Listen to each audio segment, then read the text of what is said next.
Aku dan Bapak adalah satu. Aku digantung, dia tidak.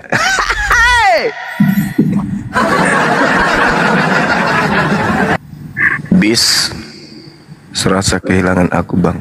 Oh, iya. Perbanyak kupas kelapa, Bang. Kelapa tua, bikin minyak kelapa. Habis itu dipanasin. Kalau udah jadi minyak ini, sekali-sekali dikasih ke alis, biar alisnya hitam. Oke, siluman belut. Assalamualaikum. Siluman belut. Waalaikumsalam.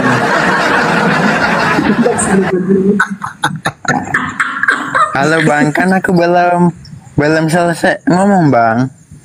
Yang pas malam. Ini siapa emang? Lah, Oten lupa. ya? Oten, bukan?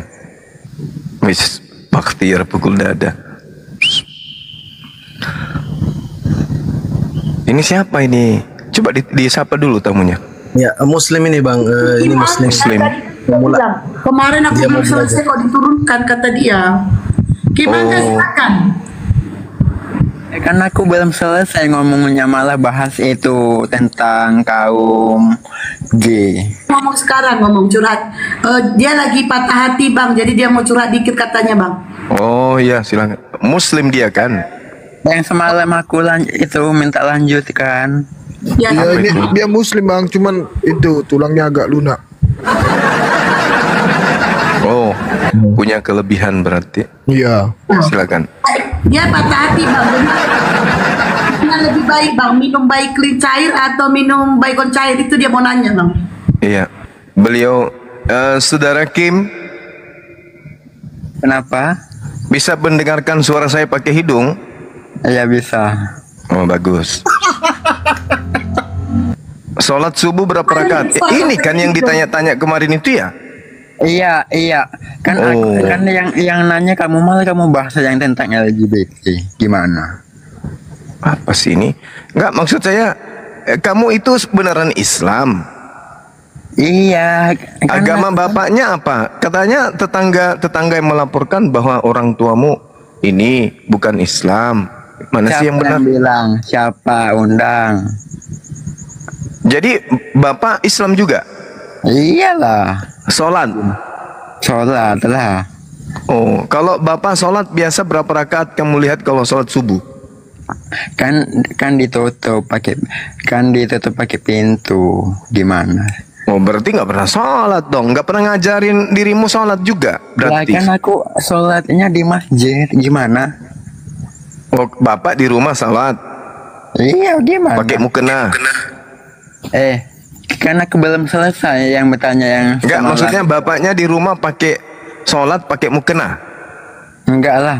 Pakai apa dan? Ya pakai sarung. Pakai showroom. Oh, bisa. Ini penjual skincare juga ini. Kan aku bertanya dulu, diam dulu. Ya percuma juga bertanya kalau jawaban saya itu tidak bisa ditampung. Ya sudah ya. Menghabiskan Silakan. waktu. Mending saya yang bertanya, kan gitu. Ya. Oke. Bisa abjad hijaiyah? Bisa. Coba. Yang alibata itu, alibata sajim, yang itu. Iya. Nah, kan aku bertanya, bukan ditanya gimana.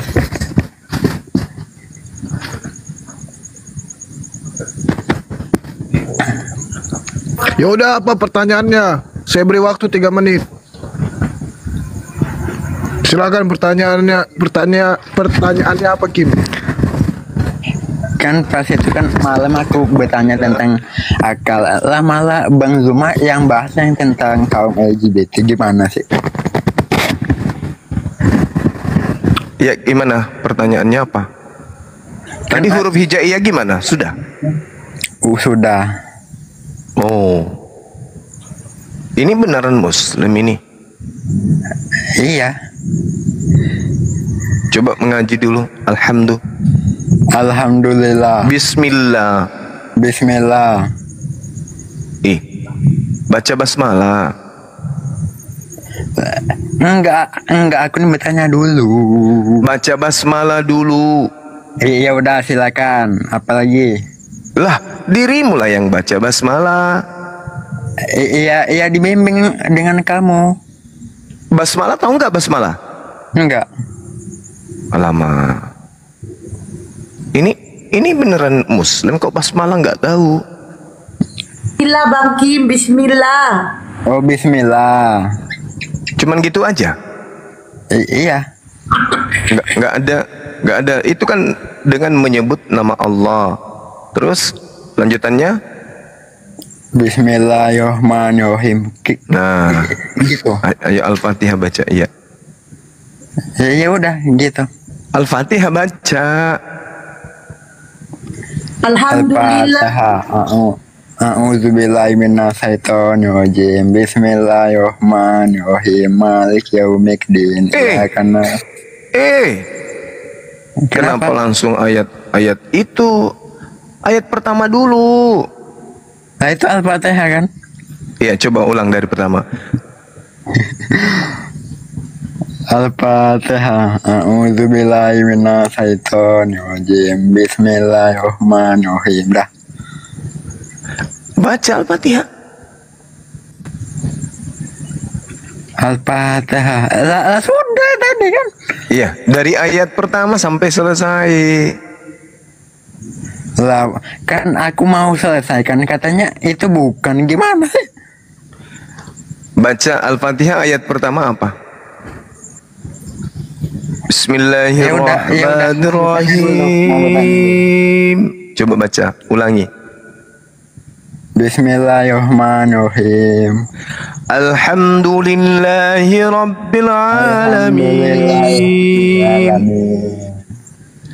Ar-Rahmanir-Rahim. Kabur. Maliki Yaumiddin. Gak kuat dia. Gak kuat.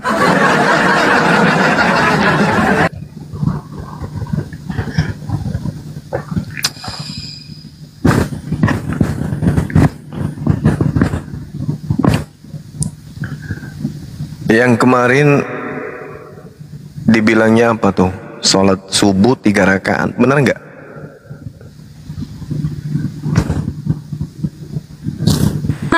Kenaik, selamat malam, kenaik. Shalom, selamat malam. Shalom pas. Yuk, silakan, Abang Juma. Iya. Selamat malam.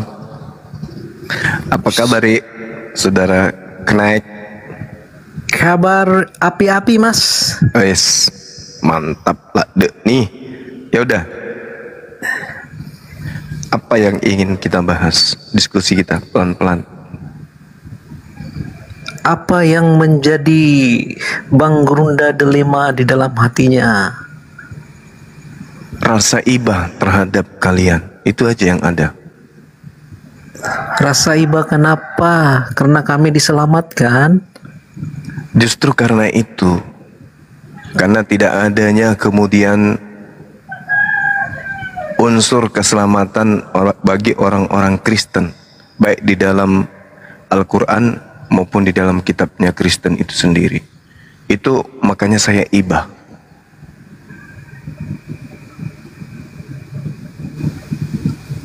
Masa sih? Iya. Coba Anda tunjukkan di mana poin keselamatan bagi orang yang mempertuhankan anak Maria, yang menghambakan diri kepada anak Maria, mengibadahi Yesus. Di mana itu tertulis keselamatan itu ada? Aduh, saya kaget, tetapi saya bisa jawab di Yohanes 14 ayat 6. Saya bacakan ya. Boleh, boleh. Kata Yesus kepadanya, Akulah jalan dan kebenaran dan hidup. Tidak ada seorang pun yang datang kepada Bapa kalau tidak melalui aku. Oke, baik. Sekarang kita kupas satu kata, karena di situ ada 3 pengajaran yang menjadi pokok akidahnya pengikut Yesus. Yang pertama tentang jalan. Apa definisi jalan menurut saudara? Kalau menurut saya, jalan itu adalah alur rel yang harus ditempuh. Akulah jalur itu, akulah alur itu, akulah jalan itu, akulah jembatan itu, akulah metode, akulah cara yang harus dilalui. Nah sekarang, di mana konsepnya? Yesus mengajarkan bahwa jalan yang harus dilalui itu untuk sampai kepada Bapa, dia harus diibadahi. Di mana kita bisa menemukan itu? Karena Yesus mengajarkan jalan menuju kepada Bapa itu adalah mengikuti perintah, menjauhi larangan Bapa atau Sang Tuhan. Tak ada yang sampai ke mana Bapa kalau tidak melalui jalan yang menjadi petunjuk. Makanya Yesus mengatakan, firman yang kau dengar daripadaku bukan daripada aku, tetapi dari Dia yang telah mengutus aku. Berarti jalan yang ditempuh oleh orang yang ingin sampai kepada Tuhan adalah firman yang wajib hukumnya terlontar dari mulut Yesus itu sendiri. Tolong tunjukkan perkataan Yesus mana yang keluar dari mulut Yesus yang mengantarkan saudara beribadah, menyembah kepada Yesus. Kalau jalan ini aja Anda sudah salah, maka pasti salah semuanya. Silakan. Ya, saya memahami narasi Bang Zuma, tetapi Bang Zuma kelihatannya tidak jujur. Karena Anda menekankan jalan aja, tetapi situ kata-katanya jelas, akulah jalan, ya alur, yang Bang Zuma bilang tadi, ataupun tempat tujuan, ataupun jalan, ataupun alur yang kamu sebut tadi, tetapi Anda lupa perkataan yang lain, akulah jalan, dan kebenaran dan hidup. Berarti ada jalan, ada kebenaran, dan ada hidup. Karena tanpa melalui Yeshua Al-Masih, kita tidak akan pernah sampai kepada Sang Yeshua Bapa. tidak pernah kena asma. Hamashi. Yeshua Al-Masih, ya. Begini Bukan Bu. Al-Masih, Hamashi. Iya. Yeshua Hamasia kan. Nah, jadi gini. Yesus itu jalan. Ini dulu Anda selesaikan. Percuma Anda lari kepada Yesus itu kebenaran kalau Anda tidak lulus di jalan ini dulu. Ini dulu. Jalan yang dimaksud Yesus itu yang mana? Yang mana jalan itu?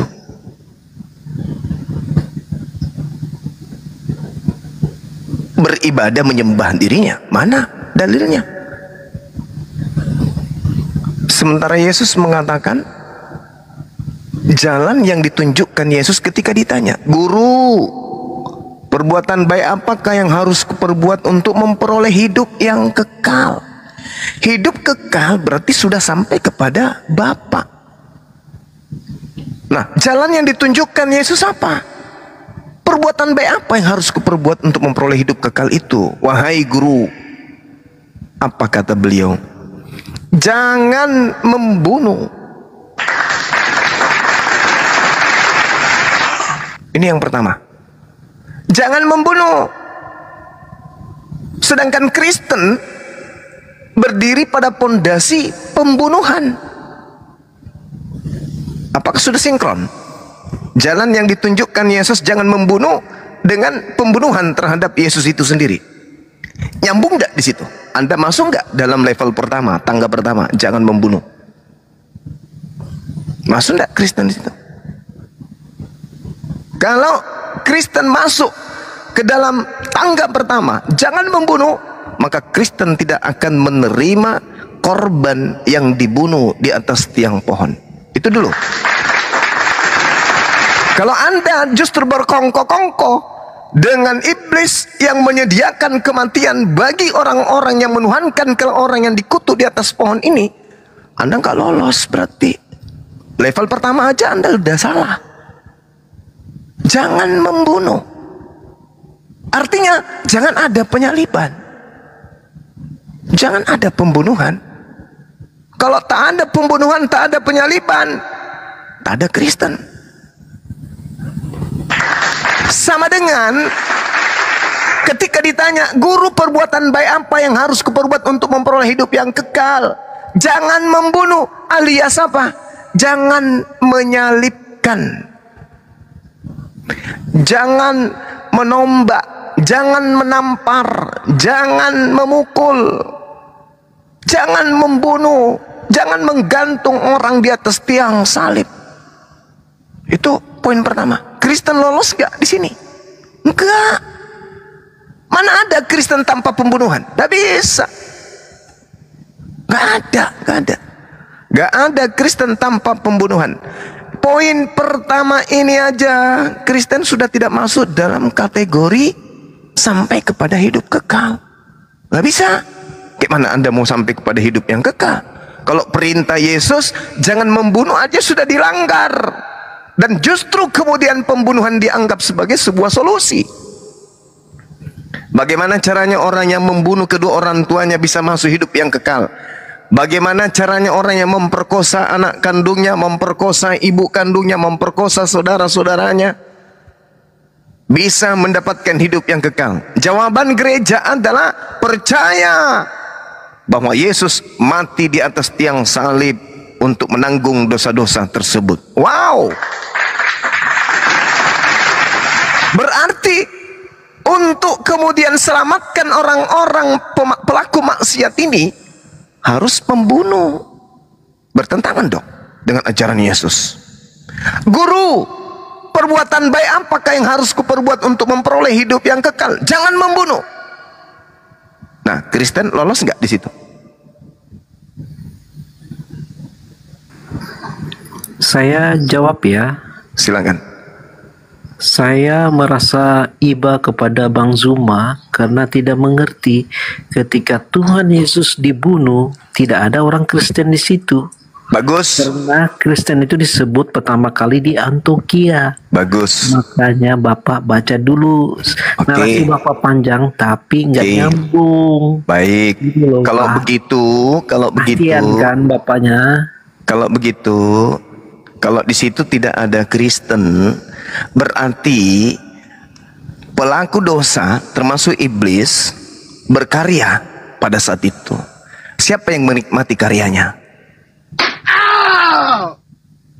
Ayo. Yang menikmati karya pembunuhan ini siapa? Ayo. Nah, kita tunggu saudara kita ini jujur. Makanya saya katakan saya iba sama kalian.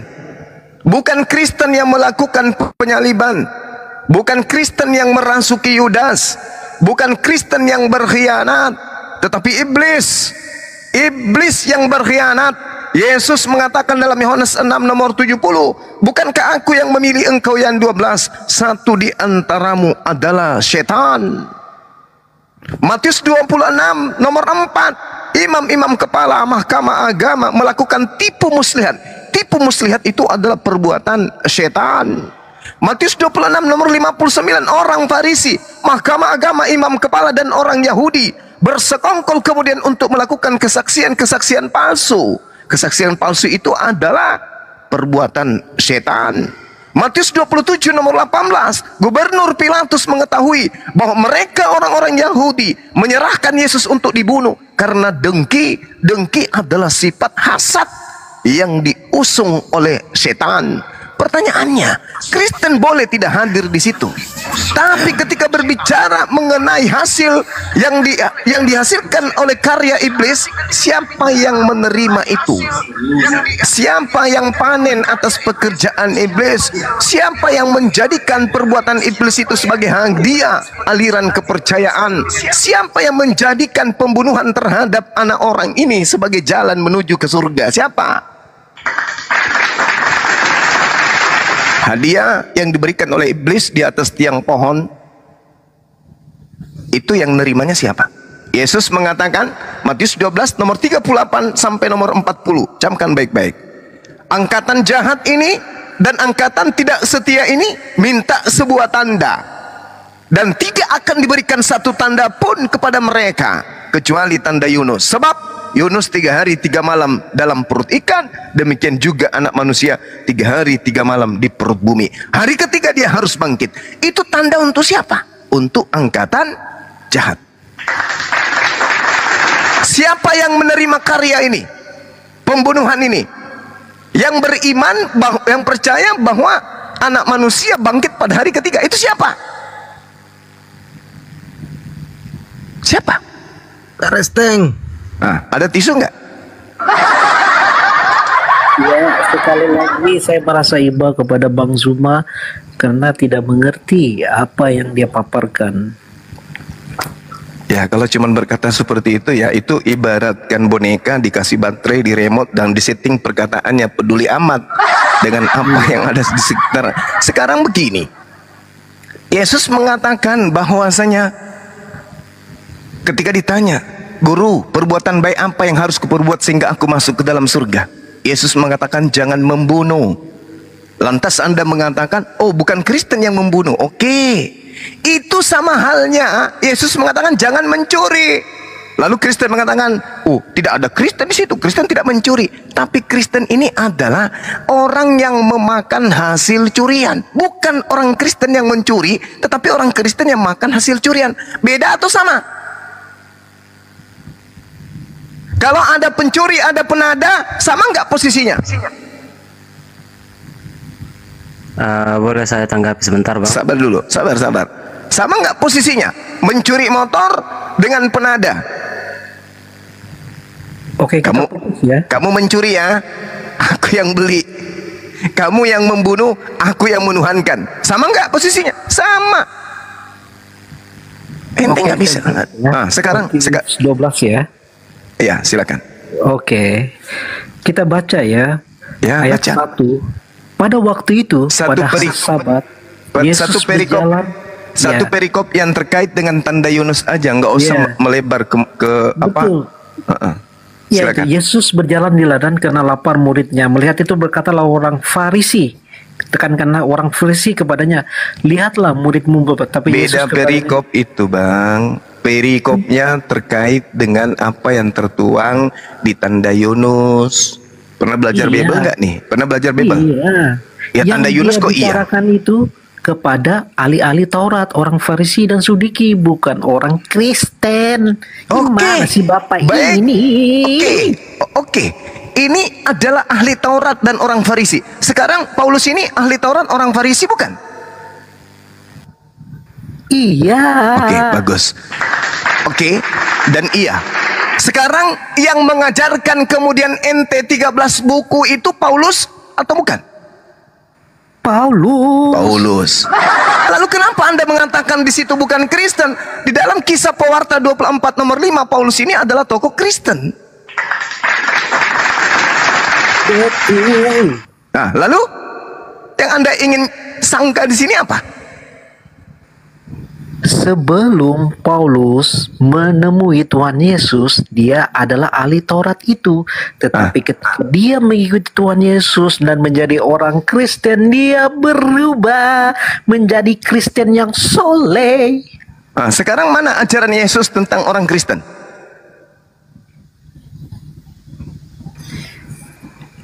Matius 28 ayat 19, pergilah ke seluruh dunia dan jadikanlah semua menjadi muridku. Apa arti Kristen? Pengikut Yesus Kristus. Baca coba nomor 20-nya. Kalau itu untuk orang Kristen, baca nomor 20-nya. Nomor 20-nya itu penentu. Apakah yang dimaksud Yesus di sini? Beritakanlah, jadikanlah murid orang Roma, orang Yunani, orang-orang yang tidak bersunat sebagai muridku. Itu bisa kita lihat dari nomor 20-nya. Silakan Anda baca. Baca. Dan Baca. ajarilah mereka melakukan segala sesuatu yang telah kuperintahkan kepadamu, dan ketahuilah aku menyertai kamu sentiasa sampai Oke. ke akhir zaman. Dan Rasul Paulus disertai oleh Tuhan Yesus. Oke. Ajarlah mereka melakukan segala sesuatu yang kuperintahkan kepadamu. Mana perintah Yesus agar Kristen menuhankan dirinya? Waduh, ini jawaban dulu nih saya kaget-kaget. Tapi kalau sekarang dengan gampang saya menjawab. Silakan. Yohanes 13 ayat 13. Mana perintahnya? Guru dan Tuhan dan katamu Mana itu perintahnya? Saya tidak tanya itu. sebab aku Mana perintah? Guru dan Tuhan. Apakah di situ perintah? Iya. Apakah di situ perintah? Apakah Itu di situ ada kalimat perintah. perintah? Iya. Apakah di itu situ ada kalimat perintah? Coba mana perintahnya? Perkataan Yesus itu Mana logos, kalimat perintahnya? rema, Mana kalimat yang perintahnya langsung. mana? Kalimat memang perintahnya. itu. Tinta merah. Yang saya tanya, kalimat perintahnya mana? Ajarlah mereka melakukan segala sesuatu yang kuperintahkan. Mana perintahnya di dalam Yohanes 13:13 itu? Sebab memang akulah guru dan Itu Tuhan. bukan kalimat perintah. Ente pernah masuk SD? Hah? Anda pernah SD? Anda pernah TK? Nggak bisa membedakan kalimat perintah. Yesus mengatakan, dan ajarlah mereka melakukan segala sesuatu yang kuperintahkan kepadamu. Mana perintah Yesus untuk menyembah dirinya? Baca 14. Mana Jadi tuh? jikalau aku membasuh kamu, aku yang adalah Tuhan dan gurumu, maka kamu pun wajib saling membasuh kakimu. Perintah saling membasuh kaki. Perintahnya saling membasuh kaki. Sekarang perintahnya untuk menyembah Yesus itu mana, Cak Ayu? 15. Sebab aku telah memberikan satu teladan kepadamu, kamu juga Ya, berusaha itu teladan, memberikan itu kepadamu. teladan. Itu Itu ajaran teladan. bangsa. Itu Mana sih teladan. kamu? Itu teladan, cucuku. Yang kutanya di sini bukan teladannya.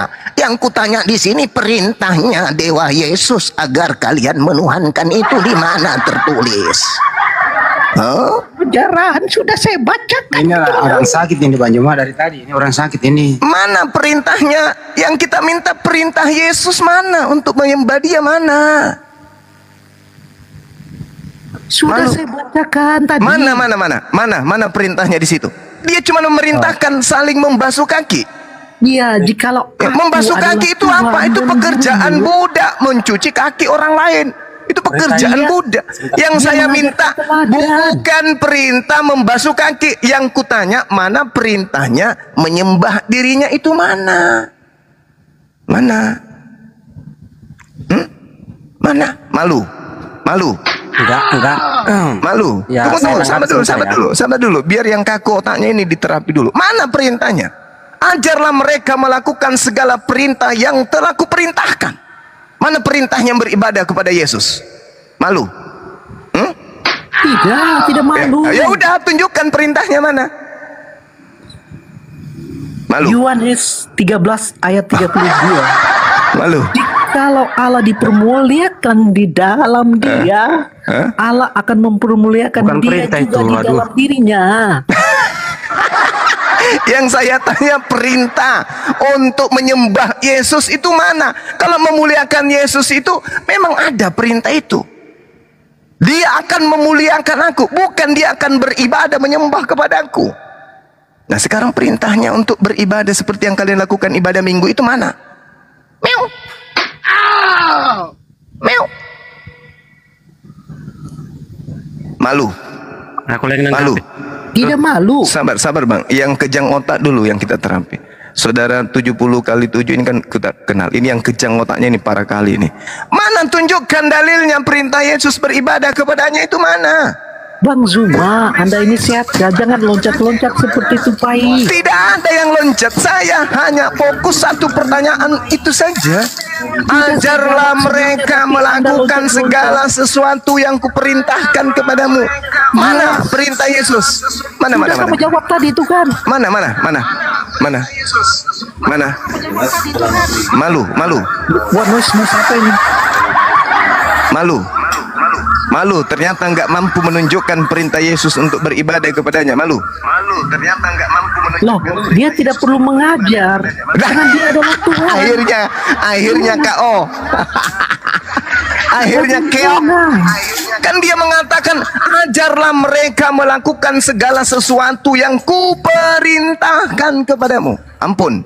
Bilang Saya ampun. sudah baca tadi, tapi kamu tidak terima. Bilang saja ampun Bang Suma, Gurunda Suma, ampun. Gak ada perintah Yesus untuk beribadah menyembah kepadanya. Kami aja yang gila-gila nyembah dia. Bilang aja jujur dong, karena kami ini bukan pengikutnya. Lukas 10 ayat 22, semua telah diserahkan kepadaku oleh Bapakku, dan tidak seorang pun yang tahu anak selain Bapa. Anak orang kepadanya itu berkenan menyatakan hal itu. Banyak dalam Alkitab. Bang Zuma tidak terima. Aduh, parah. Makanya saya merasa iba kepada Bang Zuma. Udah, kasihan. Sudah 2000 tahun Udah, kasihan. bapak-bapak gereja berdiri. Ya, kasihan. Mungkin Bang Zuma Iblis itu kan udah gue bilang, iblis itu dari sejak Anda masih hidup sampai sekarang. Iblis tidak mungkin membiarkan anak keturunan Adam itu tidak sesat. Iblis itu tujuannya menyesatkan manusia. Nah, kunci untuk mengetahui siapa yang disesatkan, siapa yang menerima hadiah iblis. Ayo. Iblis menghadiahkan orang digantung di atas pohon. Siapa yang menerima hadiah itu? Kan Yesus mengatakan jangan kau membunuh. Tapi ternyata hasil dari pembunuhan itu justru dilantik menjadi Tuhan. Malu ya? Bukan, iblis tertipu. Malu ya? Malu ya? Ketika Tuhan Yesus meninggal, dia merasa pikir dia sudah menang. Tuhan Yesus meninggal. Tapi ternyata Tuhan bangkit dari kematian. Tuhan bangkit dari kematian. Dan dia yang bangkit dari kematian itu zombie, bukan Tuhan. Tuhan itu tidak pernah mati, Cak Ayu. Benar-benar keram otaknya anak ini. Yesus mati, Yesus bangkit dari kematian. Yang bangkit dari kematian itu Susana, zombie, suster ngesot. Oke? Itu yang bangkit dari kematian. Nah, Tuhanmu bangkit dari kematian. Pantas aja di dalam Lukas 24 nomor 37, murid-murid asli kaget dan ketakutan sebab mengira melihat hantu. Karena kata Yesus, yang bangkit dari kematian itu hantu. Itu kata Yesus. Lukas 24, 37 dan 38, 39. Sebab hantu tidak bertulang dan tidak berdaging. Berarti Yesus mengatakan dirinya bukan hantu. Dengan kata lain, dia mengakui dia tidak bangkit dari kematian. Sebab yang bangkit dari kematian itu hanya hantu. Paham? Makanya saya kesian Bang Zuma, baca di Yohanes 20 loncat kemana-mana, 27. loncat Kemudian kemana-mana. ia berkata kepada Thomas, loncat kemana-mana. jarimu di sini dan lihatlah tanganku, ulurkan tanganmu dan cucuk ke dalam lambungku, dan jangan engkau tak percaya lagi, melainkan percayalah. Thomas di mana di situ? Di mana di situ dikatakan jangan engkau percaya bahwa aku inilah yang bangkit dari kematian itu? Mana dalilnya? Dan Thomas menjawab, ya Tuhanku dan Allahku. Yesus dan Thomas di sana, ketika Thomas ketakutan, Yesus meyakinkan dia, hei, aku bukan hantu, aku gurumu Yesus, anak Maria, aku manusia bukan hantu. Pandai-pandaian merubah ajaran orang. Itu ajaran Yesus itu sama murid-muridnya. Ketika Thomas ketakutan, mengira melihat hantu, apa kata Yesus? Pegang aku, cucuk tanganmu ke sini. Ini aku bukan hantu, aku Yesus. Adakah padamu makanan? Kalau kamu anggap aku hantu, sini, ada nggak makanan? Biar aku makan. Dikasih ikan goreng. Pertanyaannya, Yesus makan ikan goreng untuk membuktikan dirinya bukan hantu atau membuktikan dirinya Tuhan? Iya, dia membuktikan bahwa dia itu Tuhan. Karena hantu tidak mungkin mati. Bang Zuma. Yesus makan ikan goreng untuk membuktikan dirinya bukan hantu, Cak Ayu. Cerita dongeng mana yang hantu bisa makan? Nah itu justru itu, makanya Yesus mengatakan cerita dongeng mana hantu bisa makan. Nah nih aku makan, membuktikan bahwa aku bukan hantu. Kamu manusia hakikatnya, belum pernah mati. Ya, kasihan para memalukan Kristen lain ini. Jadi di sini sudah 3-0 ya. Yang pertama terkait kemudian ketika Yesus, Anda mengatakan jalan, Yesus itu jalan. Jalan yang diajarkan oleh Yesus jangan membunuh. Ternyata agama Anda, aliran kepercayaan yang bernama Kristen ini percaya kalau Yesus itu kemudian dibunuh untuk keselamatan. Padahal Yesus mengajarkan untuk sampai ke surga jangan kau membunuh. Itu satu. Yang kedua, ketika saya tanya, ketika Anda mengatakan Yesus itu untuk Anda, ternyata Yesus mengatakan di Matius 28 nomor 20, ajarlah mereka untuk melakukan segala sesuatu yang kuperintahkan. Anda loncat sana sini ketika ditanya mana perintah Yesus yang kalian praktekkan di gereja menyembah anak orang. 2-0, Anda tak mampu menunjukkan itu. Loncat lagi Anda kemana-mana. Maka terakhir kutanya, apakah Yesus makan ikan goreng untuk membuktikan dirinya Tuhan atau membuktikan dirinya bukan hantu? Anda sendiri yang menjawabnya. Yesus makan ikan goreng untuk membuktikan dirinya bukan hantu. 3-0. Selamat Yesus makan ikan goreng karena dia memang berkuasa. Ya. Nah, saya tanya pada Bang Zuma, makan ikan yang goreng mati di untuk membuktikan dia berkuasa. Ciptaankah bukan? Bang Zuma, yang mati di kayu salib itu ciptaankah bukan? Akbar. Kenapa? Yang mati di kayu salib itu ciptaankah bukan? Ciptaan dong, namanya juga manusia. Hah? Hah? Hah? Anda sehat kah? Lah, lalu Yesus Anda katakan bukan ciptaan? Yang keluar dari rahim Maria Anda bilang itu pencipta? Yang berak di celananya sendiri gitu? Yang berak di celananya sendiri? Ciptaankah bukan? Ciptaan. Mau tidak percaya? Baca Yohanes 1 nomor 3. Ayo. Segala sesuatu telah dijadikan oleh dia. Dia itu siapa? Tuhan, firman, kalam. Di data nomor 14-nya baru kemudian jadi daging. Nah, pertanyaannya siapa yang menciptakan daging? Terima kasih Bang Juma. Bang Juma telah membuktikan bahwa firman Tuhan itu nyata. Okay. Sekarang pertanyaan saya, coba. Tampol kecuk. Coba, daging bayi anak Maria ini ciptaan atau pencipta? Bayi Yesus jari-jari lentiknya tuh, jari jemari yang tidak bisa cebok sendiri itu penciptaan atau ciptaan? Dia adalah sang pencipta itu.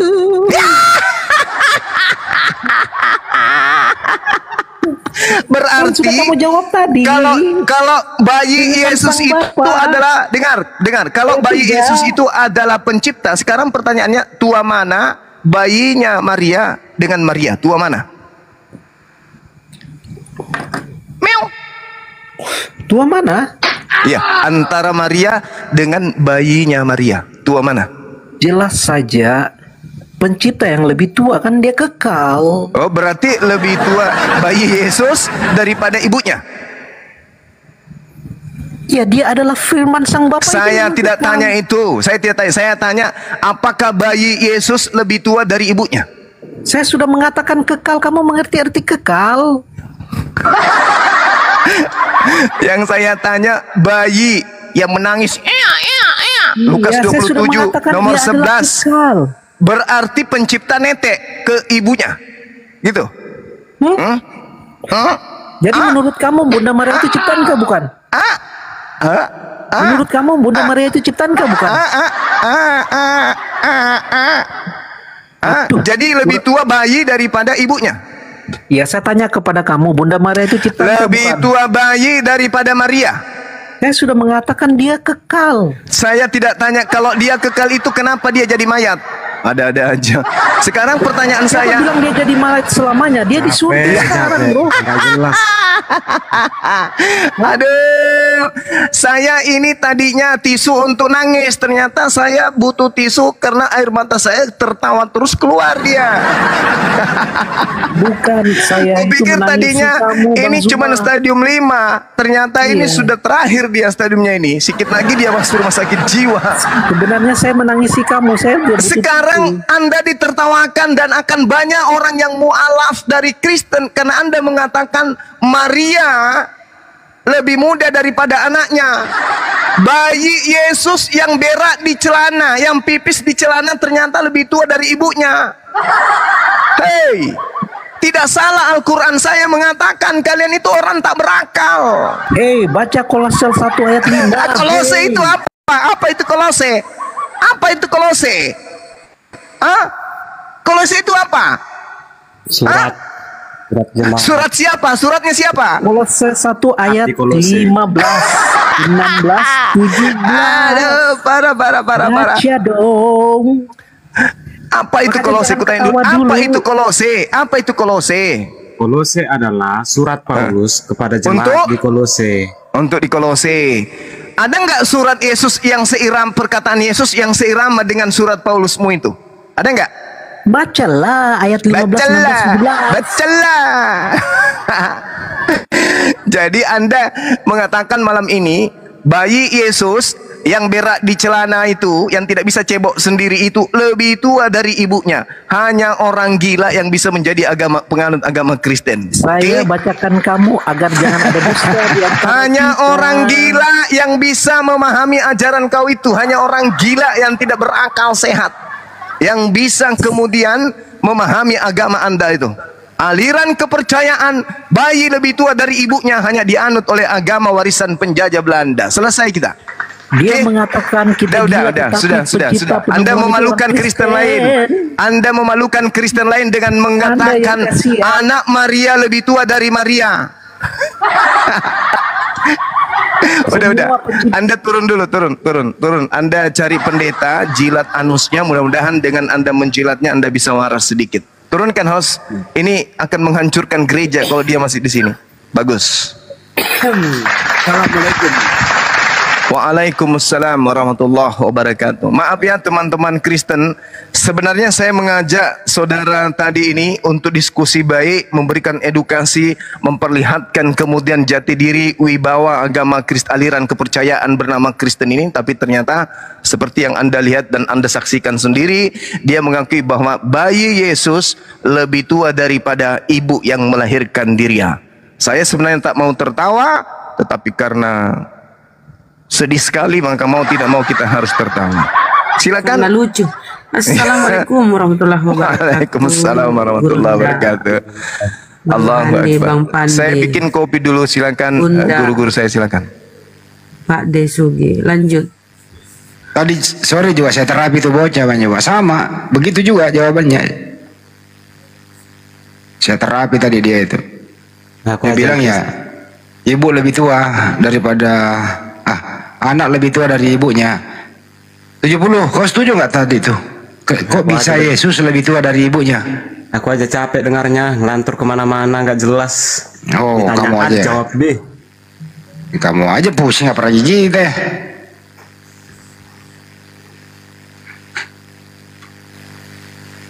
Bisa begitu ya, ada orang kayak gitu ya. Jangankan kelas jemaat Bang Andi, Budi Asali aja mengatakan Yesus kerasukan Tuhan, gimana sih? Sekelas pendeta nomor 1 di Indonesia mengatakan, aduh, ini kok nggak ada suaranya saya ya, bentar. Ada. Kedengeran. Ya, bentar saya besarkan sedikit. Saking inginnya menuhankan Yesus, segala cara dia tempuh. Akal sehat dibuang. Itu saking inginnya. Pokoknya Yesus Tuhan. Itu mereka. Jadi dia membodoh-bodohi dirinya sendiri. Membuang akal sehatnya. Mematikan akal sehat. Itulah oten-oten ya.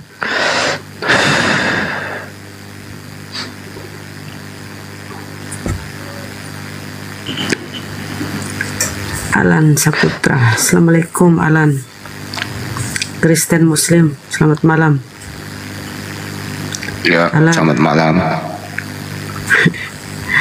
Oh, Alan Saputra. Kayaknya Ya. kasihan dia. Alan rupanya sudah bermimpi. Kan baru ngomong netizen ini. Kejam kali kalian. Melama aku kutuk kalian. Alan, 70 kapan kau kembali ke jalan yang benar, bro? Loh, aku ini jalanku udah benar loh. Oh, udah benar. Udahlah. Kristen ya 70. Iya, Iyalah orang lama kok. Kristen dia. Oh, jalan benar. Masa menuhankan manusia jalan benar, salah begitu. Lah ini kan iman. Iman itu Bang harus berkesesuaian dengan data dalil dan diterima dengan akal. Kalau tidak berkesesuaian, ya membodoh-bodohi akal, itu namanya iman buta. Oke, gimana kalau aku bilang data itu harus sesuai dengan kejadian? Atau memang harus ada kejadiannya? Yang penting ada datanya, ada dalil, ada datanya. Kalau sesuatu Bunda ada Rama. datanya itu pasti. Gini Bunda, ada data tetapi nggak pernah terjadi, itu bukan nggak patut dipercaya loh. Nah, yang mana misalnya? Saya buat contoh sederhana ya. Nah, gini, kota Jakarta dibom atom, misalnya dibom nuklir, menyebabkan kota hancur. Terus mana datanya itu? Kau bilang ada datanya tapi tidak pernah misalkan terjadi. ada data datanya seperti itu. Ya, Masuk akal kan kau data sendiri. itu? Data itu Nggak masuk ada. akal kan? Kapan Jakarta dibom? Nah itu Hiroshima? dia, datanya masuk akal, berarti- tetapi kejadiannya tidak ada. Datanya Ya. masuk akal. Datanya nggak ada. Sama aja begini, sedikit Bu Rama. Sedikit Silakan. ada kejadiannya, Astagfirullahaladzim. tetapi ceritanya ngaco. Nah, itu juga nggak bisa diterima itu, Bang. Iya memang juga, iya itu juga nggak bisa terima. Contoh, saya kasih contoh. Cerita banjir Nuh di dalam Bible. Ya, cerita banjir Nuh dalam Bible itu diceritakan kalau kita lihat dari kejadian 6 sampai ayat kejadian 7. Banjir Nuh itu melanda seluruh dunia. Ya, jadi semua itu mati yang ada di dunia ini, kecuali yang ada di kapalnya Nuh. Nah, besarnya kapal Nuh itu kalau saya lihat itu panjang 150, lebar 50, tinggi 15 meter. Ya. Pertanyaan saya, apakah kapal, jawab jujur ya, apakah kapal yang sebesar setengah lapangan bola lah taruh, memuat seluruh makhluk hidup yang ada di dunia ini yang jumlahnya jutaan? Hewan itu ada 8.600 spesies. Kalau setiap spesies, karena di situ dikatakan bawalah sepasang-sepasang setiap jenis binatang. Kalau setiap spesies itu diambil sepasang, maka kapal Nabi Nuh memuat 17 juta 200 ekor hewan. Apakah kapal yang setengah lapangan bola memuat segitu banyak? Saya tanya, jawab. Oke, poin pertama itu Enggak, saya tanya. Jawab. Ya, saya jawab. Apakah kapal sebesar poin- itu memuat poin seluruh pertama- binatang yang ada di dunia? Bang. Iya ini mau saya jawab. Poin pertama itu ukurannya hasta ya kalau di dalam Bible. Cuman Itu aku udah kurang saya tahu. tambah loh, Bang. Udah saya tambah itu. Satu hasta berapa?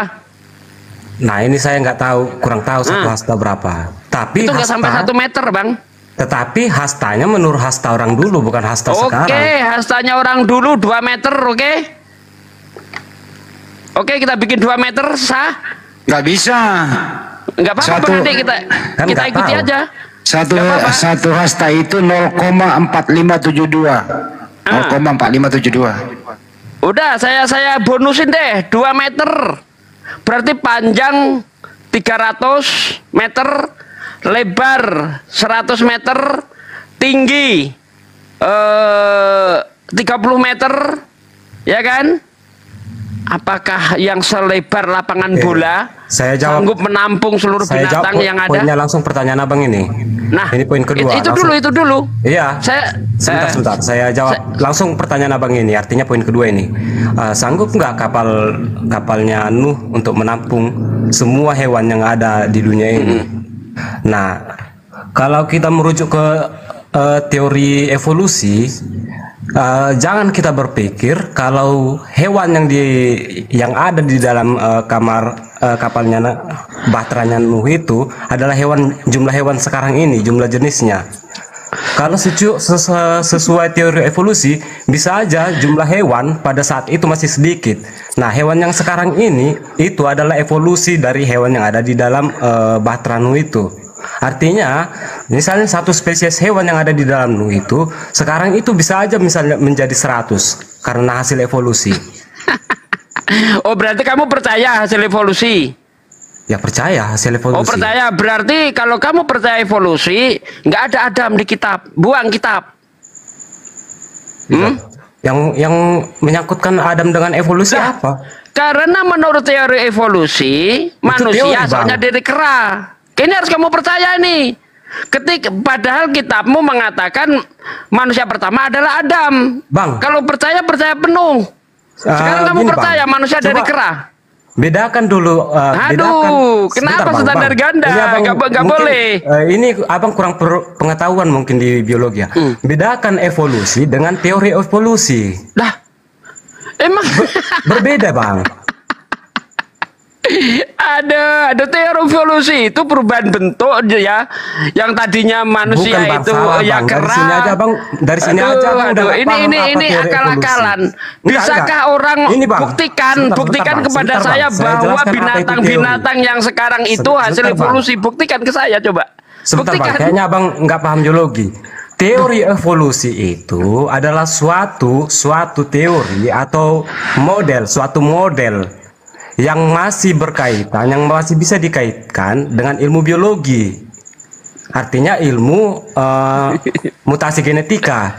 Itu teori, artinya masih sekedar pendapat berupa pemodelan, bukan evolusi. Jadi teori itu belum tentu evolusi. Walaupun teori evolusi, tetapi belum tentu kebenaran evolusinya itu. Teori itu terbukti nggak? Nggak ada Bang Andi. Nggak ada. Karena itu bohong itu. Coba. Atau pemodelan. Itu bohong itu, nggak ada itu. Iya, memang. Jadi dia ingin menutupi aja, ya. Semua teori cerita Nuh itu gabrul. Mungkinkah keong itu itu migrasi dari Irak ke Indonesia? Jadi yang perlu abang pahami di sini, bedakan teori, bedakan evolusi. Lah, sekarang gini bang, ya, para arkeolog membuktikan bahwa banjir Nuh tidak pernah melanda seluruh dunia. Tidak ada. Ini berdasarkan arkeologi loh. Atau gini loh. Tidak ada. Ini contoh sekarang evolusi, secara bang. Ini contoh gini evolusi. bang. Otak Sebentar, dipakai bang, saya kasih contoh evolusi. Otak dipakai Percaya bang. nggak abang? Bentar sedikit. Bentar. Soalnya abang mungkinkah? Bentar, saya tanya. Mungkinkah ya dunia ini dipenuhi air hanya dengan hujan 40 hari 40 malam yang tingginya sampai setinggi gunung? Kalaupun pernah itu terjadi, paling 2 cm itu bang. Dari mana air yang banyak begitu itu dari mana? Yang bilang hujan air memenuhi dunia beras hanya dari hujan siapa? Lah itu kitabmu sendiri. Loh, bukannya ada di situ? Keluarlah air, tingkap-tingkap air dari dalam tanah, dari tanah. Kan juga dari langit. Sekarang artinya airnya kemana coba? Artinya kan dari 2 arah, satu dari atas, satu dari bawah. Jadi bohong ya, kalau dunia ini pernah dipenuhi air itu bohong. Faktanya sekarang ada jutaan hewan yang tidak dimuat oleh kapalnya Nuh. Ada evolusi itu bohong itu, mana ada seperti itu? Ya, buktikan kepada saya. Sekarang ini sekarang kita bicara ilmu pengetahuan. Tunjukkan data kepada saya. Ada hewan sekarang ini hasil evolusi yang tadi jumlahnya cuma 100 ekor, sekarang menjadi jutaan. Buktikan ke saya. Ayo, main data kita. Oke, abang tahu apa ya, burung apa namanya itu? Burung apa? Apa burung yang paling terkenal evolusi itu? Tidak ada itu teori Darwin itu. Bukan teori. Ini berdasarkan kecocokan DNA. Cucak rawo. Burung apa? Lupa aku. Ada itu di pelajaran SMA. Bang, mikir lah bang. Sekarang saya tanya deh, data apa yang mau kamu pakai untuk membuktikan yang hewan yang ada sekarang itu, ya, itu dari cuma 100 ekor di zaman dulu sekarang menjadi jutaan. Contoh, saya tanya, keong itu evolusi dari apa? Oh gini aja bang, ini yang lebih simpel bang. Nah, saya tanya deh. Sebentar bang, ini yang lebih simpel bang. Aduh. Abang percaya nggak pada zaman Nuh itu jenis gajah ada banyak? Nah, kalau zaman Nuh jenis gajah ada banyak, sekarang jumlahnya sedikit, berarti itu pengurangan bang. Bukan evolusi, bukan penambahan bang. Sekarang saya tanya, kanguru itu evolusi dari apa coba? Kanguru.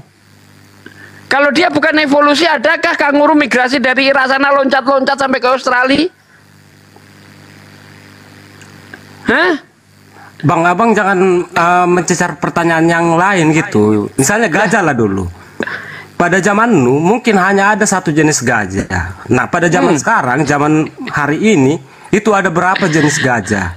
Contohnya seperti itu. Jadi bukan tok gajah Afrika, gajah Asia, tunjukkan ke gajah saya Sumatera, kalau itu zaman masuk Nuh semua gajah ke itu hanya kapal ada Nuh. satu spesies. Tunjukkan data siapa yang kau bawa. Jangan cuma gacor. Ya kan mungkin aja. Kan aku jelas mengatakan dengan gamblang mungkin. Nggak bisa. Dialog kok mungkin apaan? Ya. Tetapi kalau Al-Qur'an, ya, di dalam surah Al-Furqan ayat 37, Al-Quran mengatakan bahwa banjir itu hanya melanda kaumnya Nuh saja. Oh iya, sehingga tidak menimbulkan kontradiksi. Ya, ketika Bible mengatakan banjir Nuh melanda seluruh dunia, itu banyak sekali menimbulkan kontradiksi.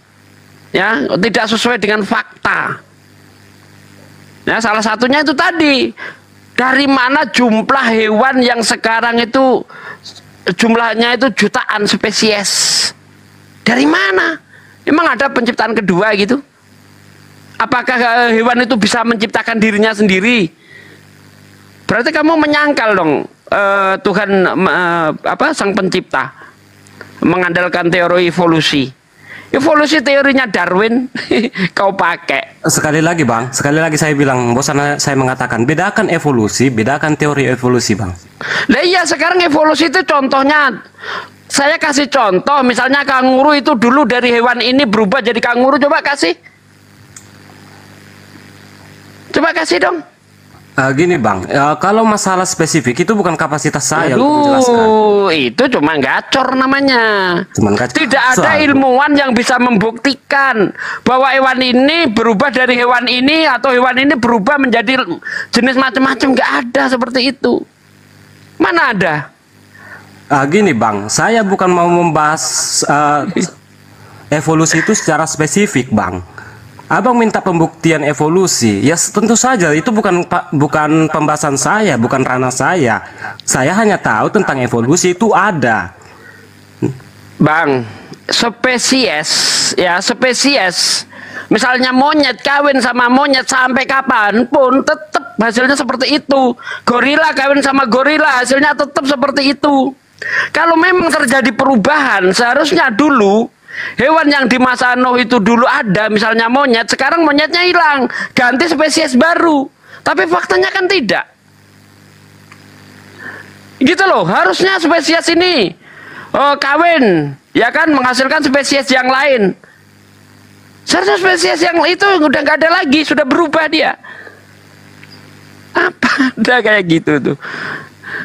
Sejak kapan spesies kawin, spesies yang sama kawin menghasilkan spesies yang lain? Buktikan ke saya sini.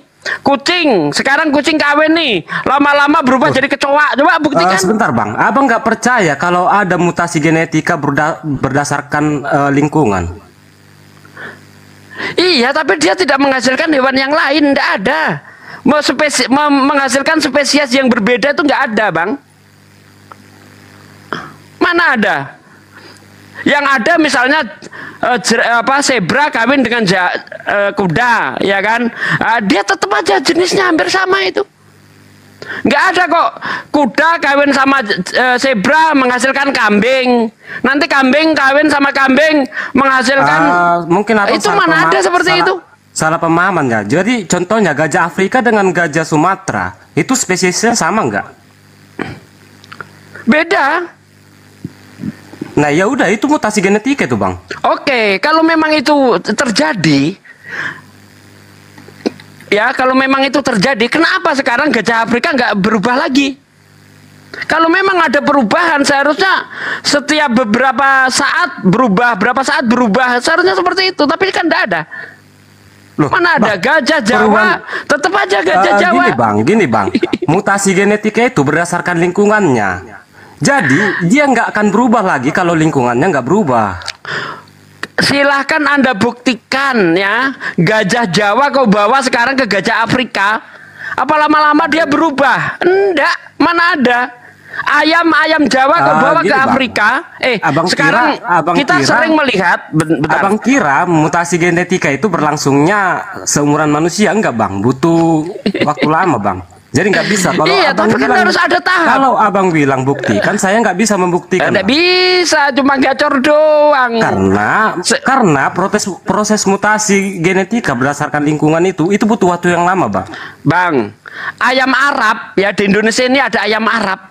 Sudah ratusan tahun di sini sampai sekarang tetap aja jenisnya ayam Arab. Nggak berubah dia. Belum seberapa, bang. Lah sekarang jutaan. Emang zamannya Nuh sampai sekarang berapa sih? Baru sekitar 4.000 tahun. Apa bisa menghasilkan jutaan spesies? Kalau memang itu perlu waktu yang lama. Misalnya satu spesies untuk berubah ke spesies yang lain membutuhkan 1.000.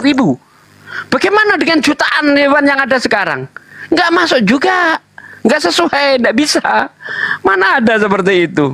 Loh, abang nggak paham berarti kalau mutasi itu nggak bisa mundur, bang. Udah bang, udah. Kau nggak punya data. Kembali untuk ke menutupi kitabmu yang hoax itu, aduh. Penonton tuh bingung dengar kamu. Coba kembali ke tema. Kenapa Tuhan digantung? Ini bagus nih bahasannya. Kenapa tuh Tuhanmu digantung? Kenapa Tuhan digantung? Ya itu judulnya itu.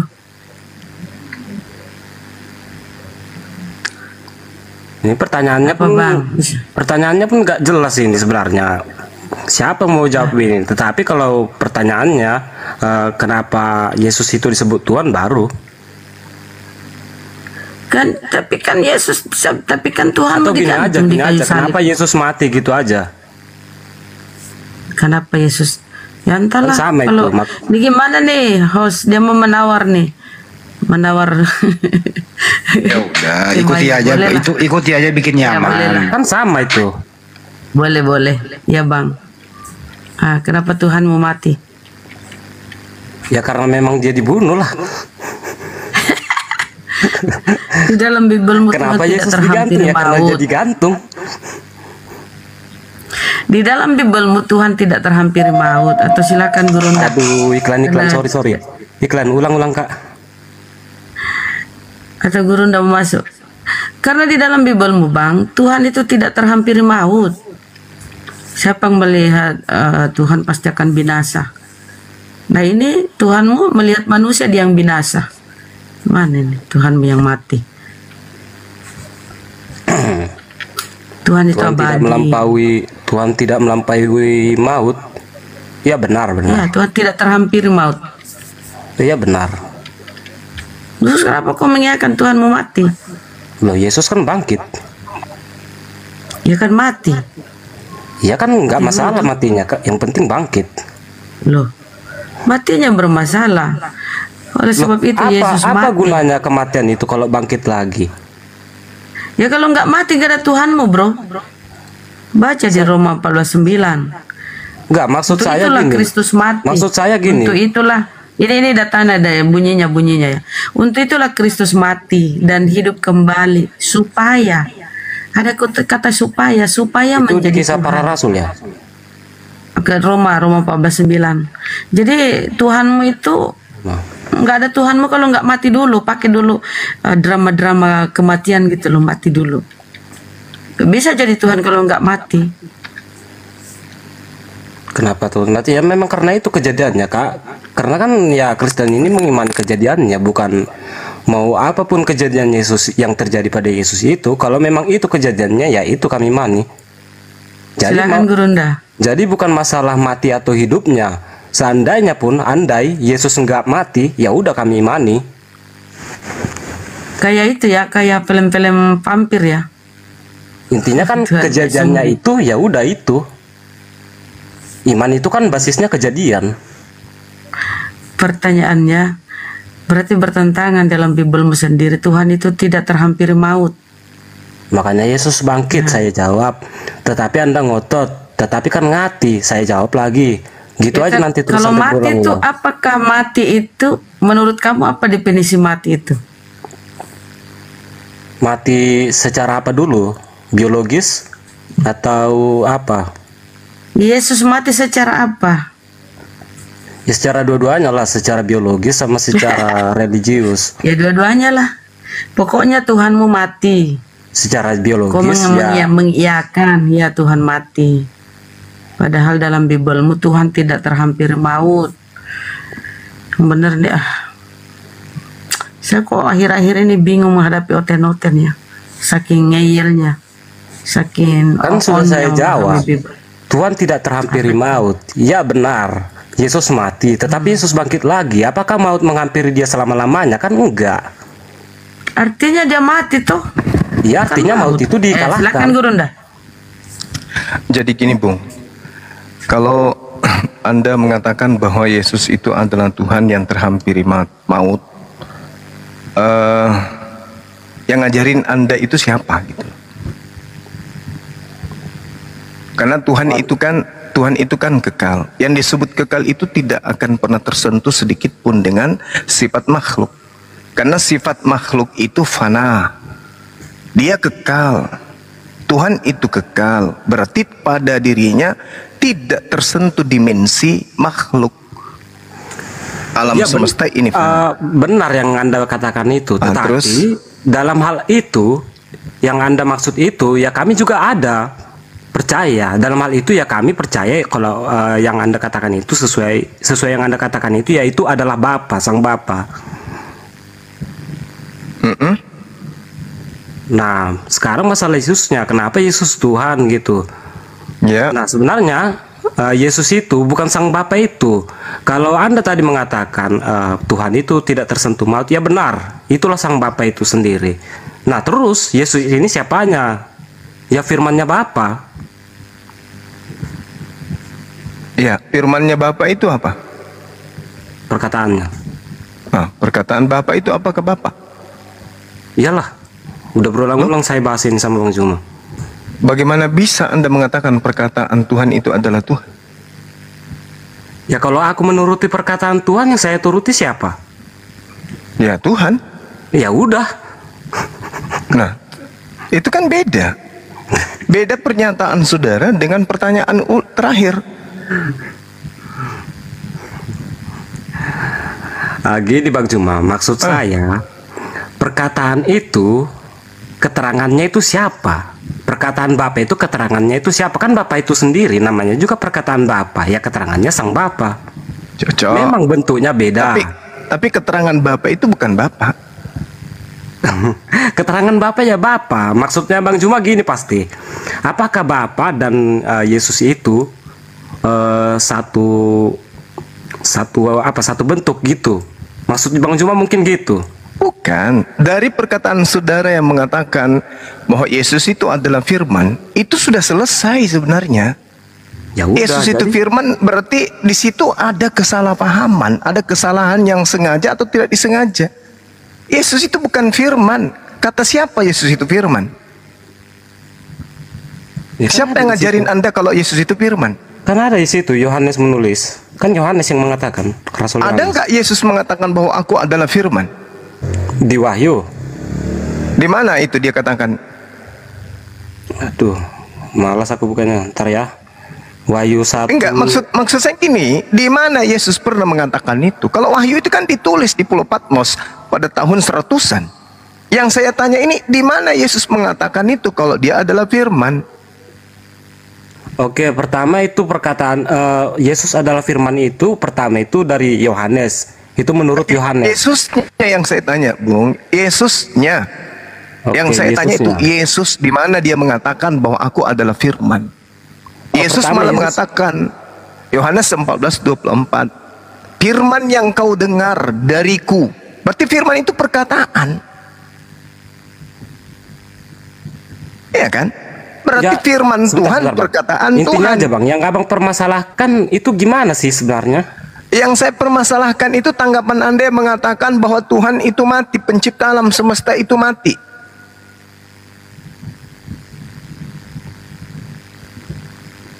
Dalam hal ini sang Bapa tidak mati, Bang. Lalu yang mati siapa? Yesus. Nah, Yesus ini bukan sang Bapa berarti. Memang bukan, Bang. Nah, berarti Yesus ini bukan Tuhan pencipta alam semesta. Iya, memang bukan. Secara bentuk itu bukan, Bang. Bukan secara bentuk, secara apapun. Secara keterangan iya. Secara apapun, Yesus itu bukan pencipta langit dan bumi. Yesus itu ciptaan. Jadi orang yang menyembah Yesus adalah orang yang menyembah ciptaan. Bahkan kalau kita runut menggunakan akal sehat berdasarkan Bible, yang Anda sembah itu iblis. Gini Bang, yang saya sembah, yang gereja saya aja ya, HKBP langsung aja. Itu dominannya, bukan dominan sih, 100% itu ke Bapa penyembahannya. Bukan begitu. Iblis itu caranya menangkap orang untuk disesatkan itu dengan Oke, cara-cara sekarang yang gini, Anda Bang. gunakan. Enggak, gini Kak.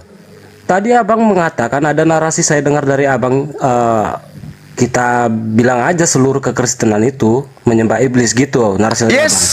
Nah, coba jelaskan. Saya jelaskan ya. Yuk, silakan. Oke. Baik. Ini secara data. Tolong dengarkan saya. 2 Petrus 1:19, bintang timur bersinar di dalam hatimu. Bintang timur itu siapa? Oke, bintang timur ya. Per. Ya. Bintang timur itu siapa? Pertama Bang, bintang timur itu ada 2 kategori di situ Bang. Dari mana Anda bisa mendapatkan 2 kategori itu? Akal-akalan saudara? Bukan akal-akalan. Lalu? Yang pertama ini secara apa ya namanya? Secara Yesus. Bukan. Lupa aku istilahnya. Majas? Iya, Metafora? majas. Sekarang begini. Gini Bang, sebentar saya jelaskan tentang bintang timur secara majas. Silakan. Oke. Yang pertama, ini majas untuk iblis ya. Yang kedua? Pertama majas untuk iblis. Yang bintang kedua? timur adalah bintang paling terang di antara bintang. Bintang fajar namanya ya kan? Bintang Nah. fajar itu maksudnya apa? Bintang matahari bukan? Iya, bukan bintang matahari, tetapi Lalu? bintang menjelang matahari terbit. Al-Quran tidak pernah salah, Bung. Ketika Al-Quran menarasikan bahwa yang mereka sembah itu iblis, itu nggak keliru itu. Bible Anda yang menerangkan itu, tapi itu Anda tidak sadari. Tidak Anda sadari. Yesus menyembah kepada bintang fajar? Tidak. Kristen menyembah kepada bintang fajar? Yes. Sama nggak sembahan kalian dengan Yesus? Buktikan kalau Kristen itu menyembah bintang fajar. Yesus itu disebut apa? Yesus Akulah tunas Daud, yaitu bintang timur. Wahyu 22 nomor 16. Betulkah nggak? Sebentar Bang. Sebentar Bang. Ayo. Iya.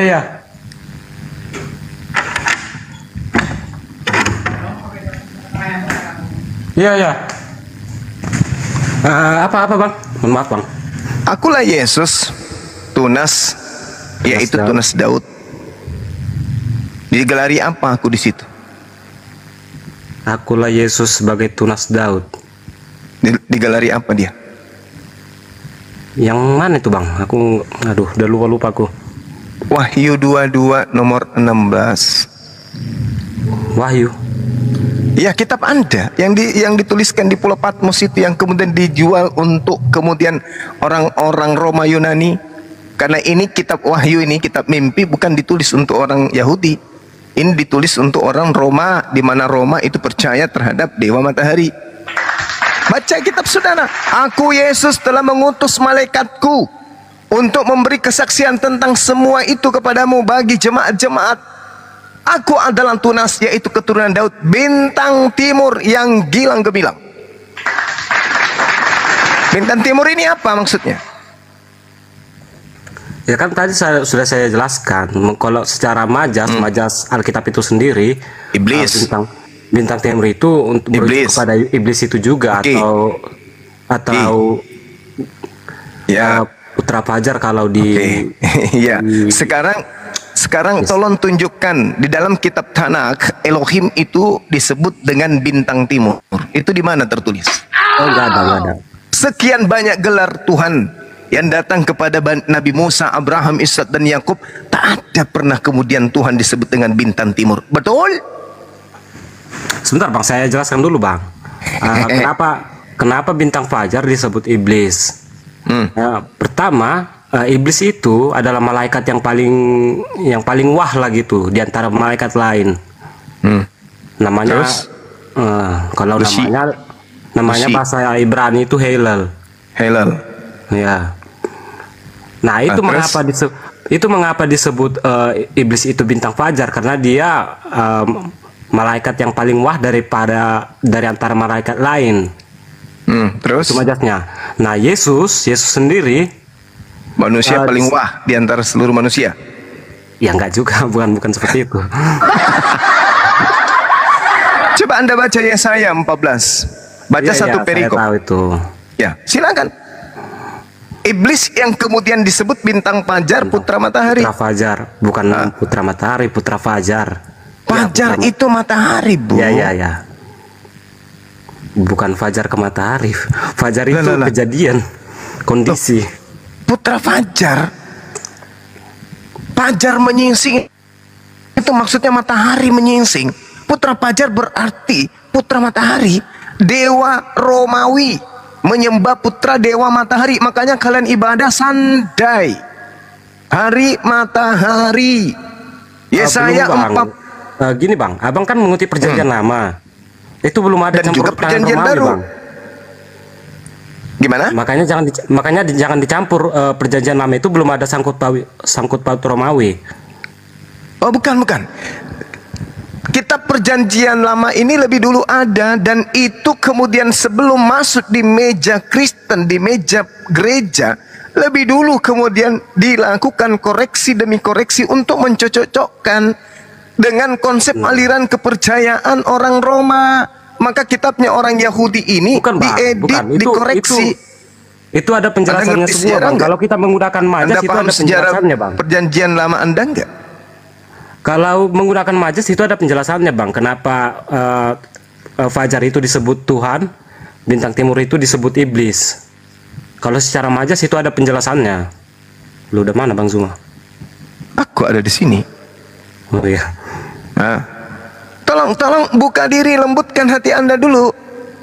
Kalau Anda mengatakan Yesus ini adalah bintang fajar, berarti dia ini adalah bintang timur. Kalau berbicara mengenai bintang timur, ya sama halnya penganutnya adalah butuh bintang 7. Kenapa demikian? 2 Petrus 1:19, bintang timur bersinar di dalam hatimu. Lucifer. Sebentar, Bang. Saya kan tadi sudah jelaskan majas bintang timur dengan iblis. Ya, itu majas itu kan gaya bahasa aja. Artinya pandai-pandaian Anda mengolah kata. Itu majas. Bukan, Bang. Ini ada semua. Ini ada semua apanya artinya. Sekarang penggunaan bintang timur untuk Yesus. Ya, silakan. Nah, di mana tertulis itu? Di kitab Wahyu. Enggak ada. Ini enggak ada tertulis, Bang. Ini cuma pemaknaannya aja, Bang. Loh, Bagaimana ceritanya Wahyu 22 nomor 16? Nyata-nyata di sana disebut sebagai bintang timur, Anda mengatakan tidak ada. Aster itu bintang timur, Bukan, itu maksud saya, Proinos. Bang, bukan bintang- Aster Proinos itu bintang timur. Enggak gini bang, tadi kan abang mencocokkan bintang timur yang ada pada Wahyu itu ke iblis. Loh, karena ketika berbicara tentang bintang timur atau bintang fajar, ini adalah bintang timur yang ingin menyamai Elohim. Itu siapa dalam kitabnya orang Yahudi? Oke, gini bang, maksud saya ngerti maksud abang. Di Wahyu tadi Yesus menyatakan dirinya bintang timur, tetapi makna bintang timur itu abang samakan seperti bintang timur yang ada di Yesaya tadi. Lalu dari mana konsep bintang timur orang Kristen dapatkan kalau bukan dari penganut ajaran Roma?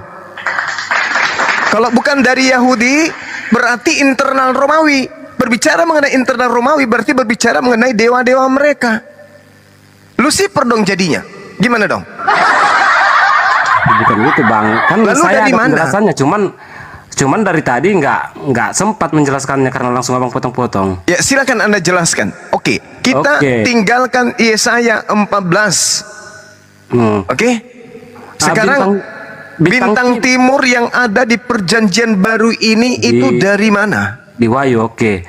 Kenapa Yesus menggunakan perkataan bintang timur untuk dirinya sendiri, sementara karena bang, bintang fajar itu bintang penuntun bang. Kalau berdasarkan apa ya? Aduh lupa pula aku. Penting pernah lah aku baca kalau bintang fajar itu bintang penuntun. Menuntun orang untuk menyembah kepada sesamanya manusia, kan? Betul? Bukan begitu maknanya bang.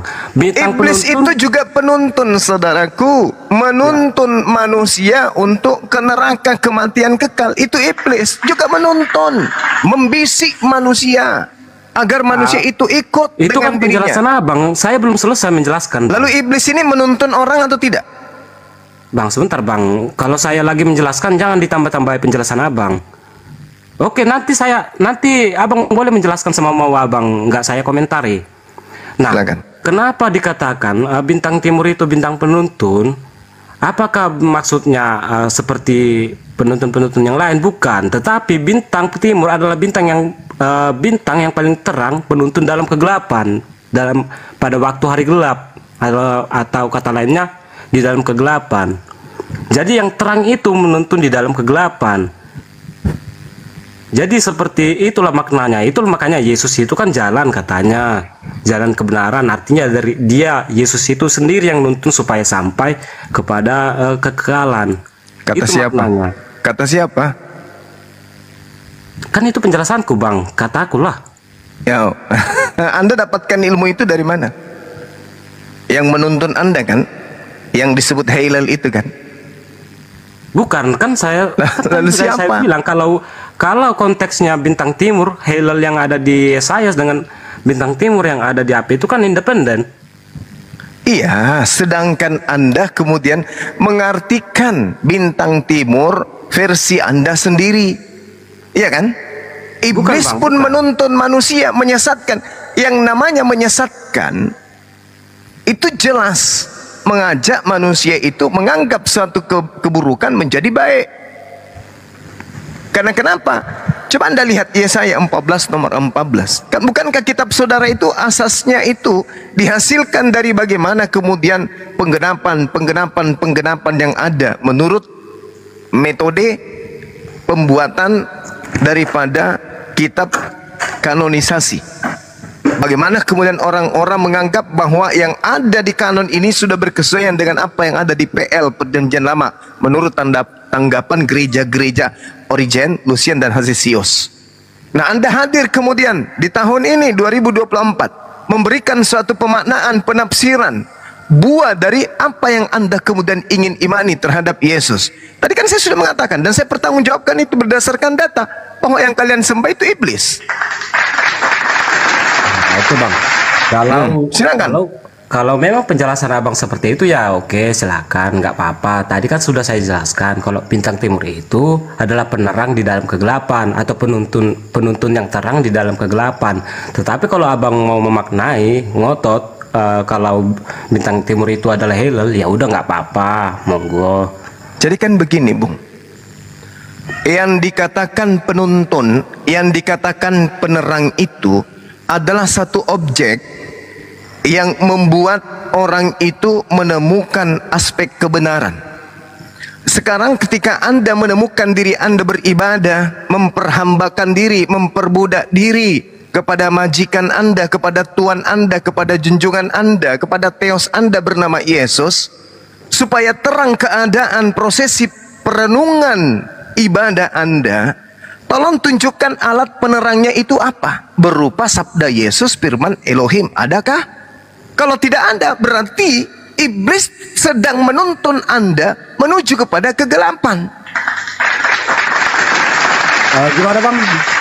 Sabda Yesus sebagai Ya, sabda Yesus yang mengantar Anda untuk melakukan prosesi ibadah kepada dirinya itu mana sebagai penerangnya? Oh, terus terang bang, kalau untuk tata cara ibadah itu nggak ada di dalam perjanjian baru, itu nggak ada sama sekali. Lalu yang mengajarkan ente pada melakukan ibadah di hari Minggu itu siapa? Terus terang ya bang, kalau misalnya Protestan terutama non Lutheran itu nggak tahu aku dari mana tata cara ibadahnya. Ya dibuat-buat mereka lah, terserah mereka lah situ.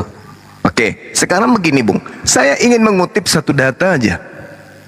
Di dalam Yesaya 14 nomor 14, tolong dicek di sana. Aku hendak naik mengatasi ketinggian awan-awan dan hendak menyamai yang maha tinggi. Oke, ini siapa? Hillel. Ya, ini Hillel. Menyamai yang maha tinggi. Apakah di situ ingin menamai anak Maria, atau justru ada oknum-oknum tertentu yang menjadikan anak Maria ini sebagai tameng untuk dia benar-benar dalam keadaan posisi fakta absolut sedang menyamakan dirinya dengan yang maha tinggi? Ketika kemudian dia berhasil merasuki Yudas, berhasil merasuki kemudian imam-imam kepala mahkamah agama, untuk supaya sebuah manusia itu mempertuhankan dirinya, berhasil tidak dia menyamai yang maha tinggi? Itu dulu poinnya.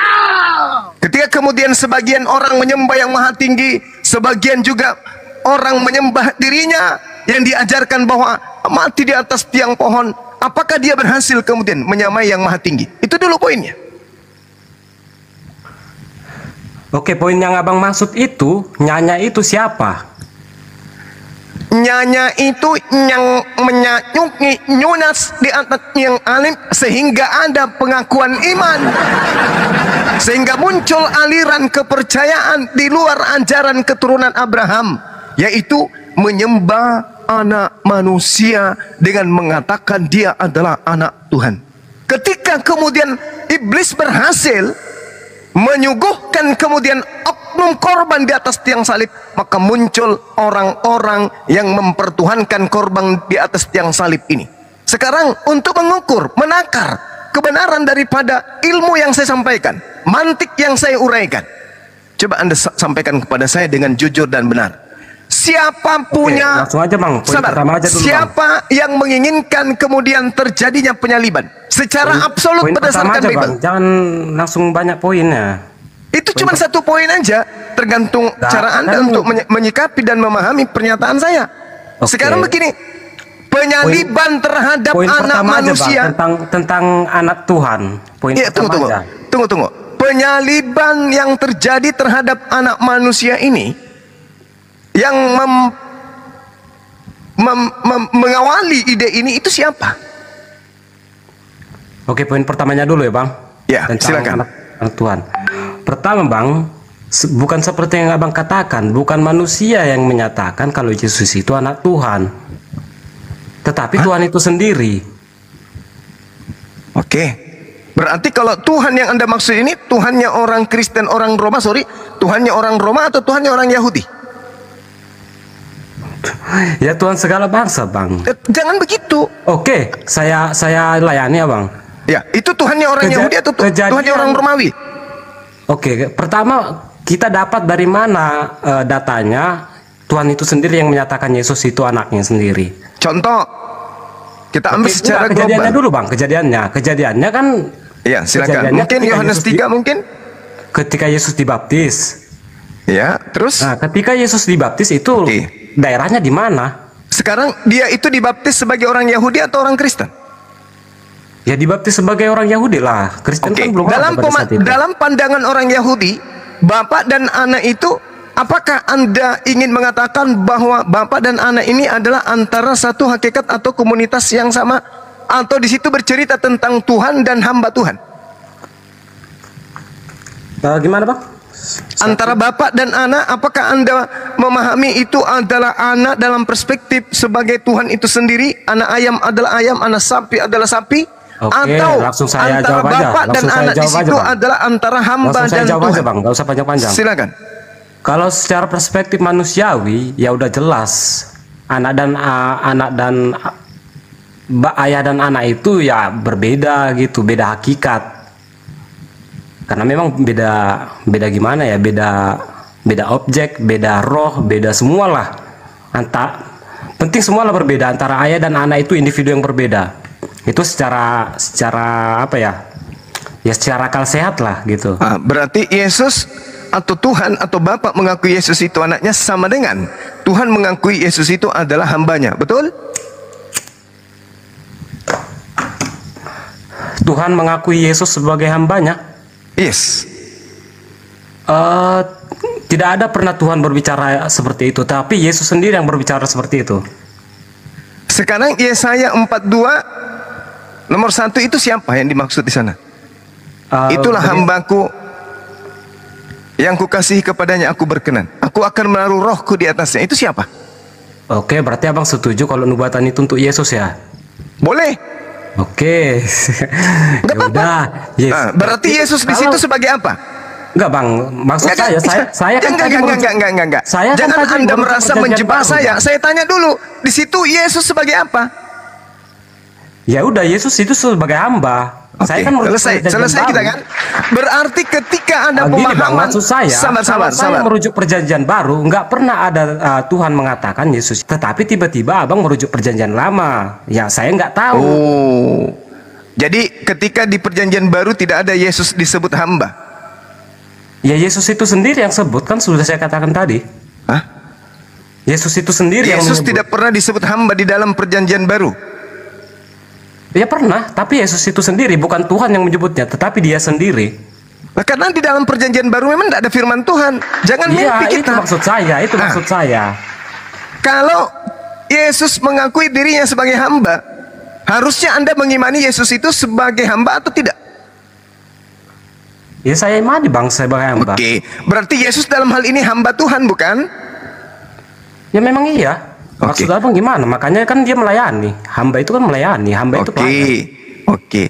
Kalau dia itu, Yesus itu hamba Tuhan, kenapa kemudian setelah dia diindikasikan menurut ajaran Kristen digantung di atas pohon, kenapa dia jadi Tuhan?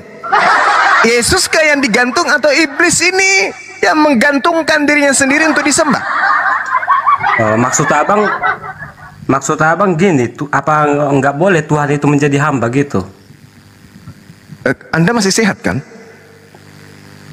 Ya kalau secara akal-akalan kita bisa-bisa aja bang. Apa nggak mungkin presiden itu melayani? Sekarang Anda mengatakan secara akal-akalan. Kalau bermain akal sehat, ayo nggak apa-apa. Oke, nah kalau akal sehat, apakah pencipta alam semesta ini bisa menjadi bukan pencipta alam semesta? Loh, hamba nggak ada kaitannya dengan itu bang. Loh, ketika ketika sesuatu makhluk disebut hamba Tuhan, berarti dia bukan Tuhan. Hamba itu artinya pelayan ya bang, jangan artikan kebudak ya bang. Betul, berarti pelayan Tuhan kan? Oke, ya benar. Tuhan mana yang dia layani? Bukannya bapaknya sendiri yang dilayani Yesus? Berarti ada dua Tuhan. Ya apa salahnya? Kan memang itu Tuhan. Berarti Kristen ini menganut ketuhanan yang Maha Esa atau apa sih? Gini bang, kalau di kekristenan Esa itu bukan hitungan bang, bukan jumlah, bukan matematika. Saya tahu, tapi ketika kita diantar kepada hitung-hitungan, lantas kita mengatakan itu bukan hitungan, itu koplak namanya. Ya enggak, ini kan iman bang. Kalau saya percaya Tuhan itu bukan tentang jumlah, bukan tentang angka. Tapi kalau sudah ada angka di situ, di mana? Bapa, Yesus. Itu ada berapa? Oke, secara angka itu 2. Nah, makanya Anda tidak bisa lolos dari sana. Anda mengatakan bukan angka, tapi mau Oke, tidak Bang. mau itu sudah angka. Maksud saya gini, Bang. Oke lah, itu secara angka ya. Memang secara angka, secara Yesus juga mengakui dirinya kok. Bukan secara angka. Akal itu angka, tetapi ini kan menyangkut Tuhan, Bang.